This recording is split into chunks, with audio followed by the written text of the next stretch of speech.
Here's a characteristic of a good conversation starter, i.e. the first thing that you say to someone. So ideally we want it to be a non-yes-no question. So that's a question that does not make sense to answer yes or no. I made another video on this in more detail about why they're good for opening up conversations, especially right at the start of a conversation. They're very important. If you start with something that's not a question, like a statement, comment, etc., then a lot of the time you get a response for something along the lines of thanks or a short response, and they'll either disengage from the conversation or physically move away if they were moving anyway or decided to leave. So it can cause a dead-end silence early on, which is a really bad time to have one. Secondly, the reason we want it to be non-yes-no rather than a question that makes sense to answer yes or no is because you're more likely to receive a longer response, which gives you more stuff to do things with and to grow the conversation with. An earlier video goes into way more detail on this topic, and we also go into detail on it on our paid course on how to run out of things to say, which you can see on our website. Another characteristic of a good conversation starter, first thing you say to someone, is that it should be socially unacceptable to harshly reject straight away. So I'll give you two examples, one in terms of flirting, one in terms of not flirting. So if I went up to someone outside and I said, hey, what's up? What's your address? And they said, go away, who are you? Most people would agree that's reasonable because I'm basically seem to be stalking them. So if instead I said, hey, what's some good sights to see around here because my mum's coming to visit soon, and I say, go away, who are you? Now with the same response, most people would agree they're being unreasonable. So it's not socially acceptable to reject harshly. If I go up to someone in the nightclub and I say, hey, you look really nice, what's your number? And they say, I have a boyfriend, most people would agree that's fair enough. If I said, hey, that drink looks nice, where did you get it? And they say, I have a boyfriend, now most people would agree that's unreasonable. So that's quite possibly the most important aspect if you're speaking to someone in a random situation, not socially acceptable to harshly reject straight away. Another characteristic of a good conversation starter is not too personal too early. So personal type of questions or conversations can be a strength a little bit later on in the interaction once you've built some comfort, but straight away at the start tends to be a bad idea. So this is split into a few subcategories. Something to do with things that people tend to see as more intimate straight away tends to be a bad idea. So if I go up to a random person and say, hey, what's your favorite sex position? Most likely going to receive a negative response. Anything to do with anything really polarizing. So if I went up to someone and said, hey, what do you think of Donald Trump? Straight away, likely to give a negative response. Anything to do with anything that's something that might have stressed them out, been bad for them recently. So I said, hey, what's the worst thing that ever happened to you? Straight away is the first thing I said to them, likely to lead to a bad response. And anything to do with something that opens up potential vulnerabilities. So if I went up to someone straight away and said, hey, how much do you earn? Straight away, then that's likely to be bad. Obviously, these are extreme examples, but there's more subtle examples in reality as well. Another characteristic of a good conversation starter, i.e. the first thing that you say to someone, is not too weird too early. Remember that people have a natural fear of the unknown. So if you're going to speak into them, especially if it's outside of a situation where it would be seen as normal to speak to them, they're going to have some level of wariness towards you. If you add on top of that your conversation starter is, what do you think would happen if Smurfs existed in the real world or something like that?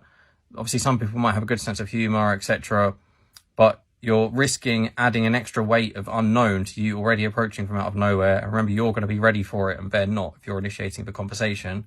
And so it's more likely that you're going to trigger their fight or flight responses and they're going to move away from you. So if you're someone who has quite a weird personality, like I do, and I've had a lot of clients in the past who do, and they tend to be good socially, but they tend to have a lot of people want to move away from them right at the start, a good practice can be just to delay your weirdness slightly, just by 1 minute, and that way you're going to have less people try. Another characteristic of a good conversation starter is not too boring. So this is kind of almost the opposite of the last one I mentioned, which is not too weird too early. For anyone to want to continue any kind of interaction with you, you need to appear to have more value from what they're currently doing. If not, then you might have some time bought for you from them being polite or something, but they're likely looking for a way to leave. So if you're at an exciting music festival and your conversation starter is, the grass is cut pretty well, what do you think? Or something like that, likely they're not going to want to continue the interaction. A good takeaway from this, another practical point, is if you're thinking of speaking to someone nearby, this applies especially for a group of people, and in one situation, in one point in time, they're laughing, etc. Another point in time, they're looking around, looking bored. If you look for a more boring point than usual, it's an easier point in time to go and talk to them. Bear in mind, if you're in a boring situation, like a dentist waiting room, being too weird is more of a risk of your conversation starter. If you're in an exciting situation, being too boring is more. Another characteristic of a good conversation starter is not something which I've labeled as functional or utilitarian. So this is, for example, something like asking directions. So the way that I specify this is something where they're going to expect you to leave the interaction as a result of them giving you the information that you asked for. Not necessarily in terms of actually physically moving away, but in terms of disengaging. So if you're using a ticket machine or something, you say, how does this work? They tell you, they're going to expect you to disengage. Now, bear in mind, things like asking directions and stuff can be really useful if you're feeling nervous or stifled or quiet as a way to warm up. But if you're already in a sociable state and being too nervous or slow or something is not really an issue at the moment, then this is not the ideal way to start the interaction, because it can lead to a dead end quickly.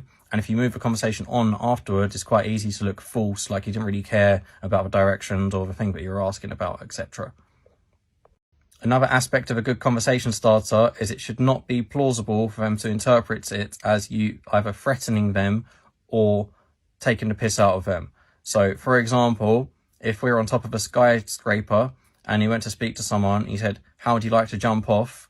Someone actually gave this answer once in an exercise, but I gave them, what would you say at the top of a skyscraper? So for that person, it's like a thought exercise, right? That's probably what they thought. But obviously we can see how the recipient might perceive it as danger. Secondly, we don't want it to be plausible that we're making fun of them. So if I saw someone with trainers that I thought looked good, but they were dirty, and I went, interesting choice of trainers in that tone, am I making fun of them being dirty or am I complimenting them being good? Both are plausible to interpret that way, so that's not ideal. We want it to be completely ridiculous for them to respond in a way that's hostile defensively because they thought that you were making fun of them or threatening them. Another aspect of a good conversation starter is ideally we don't want to be focusing on negative topics. So if we focus on something that's generally seen as negative, like something bad happening in the news, which obviously is basically always negative, or complaining about something in the area, sometimes it can be good if you feel like you're going to build a lot of connection with that person. You're pretty confident that they're going to agree, because then the commonalities and stuff that you're creating and the rapport, etc., will outweigh the effect of the negativity. But generally, this is a bad starting point. Ideally, you want to be focusing on positive things and making positive comments about the situation in general as well, really, to make the world a better place overall. Another aspect of a good conversation starter, if you have some kind of agenda that could easily be perceived as selfish.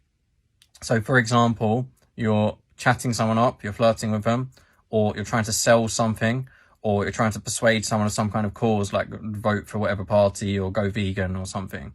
If you're doing this, there are some exceptions to this, but the majority of the time, you ideally want to just delay showing your agenda by 1 minute. So don't start flirting until roughly 1 minute in. Don't present what you're trying to sell them until roughly 1 minute in.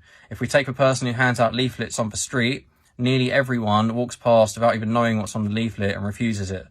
So people have like an autopilot rejection system. Could be something that's really helpful for them on the leaflet. If that leaflet person stopped them, engaged them in conversation for 1 minute, then handed them the leaflet, 9 out of 10 people would take it instead of 1 out of 10. Obviously, that's not time efficient for a leaflet person, but the principle can apply for social situations rather than market. So here's a summary of the factors of a good conversation starter, i.e. the first thing that you say to someone. This area of socialization to get spot on is actually quite complicated because there's tons of hurdles that you have to overcome, like, are they a danger to me? Is it worth talking to them? Do they want something? Have I got time? Etc, etc.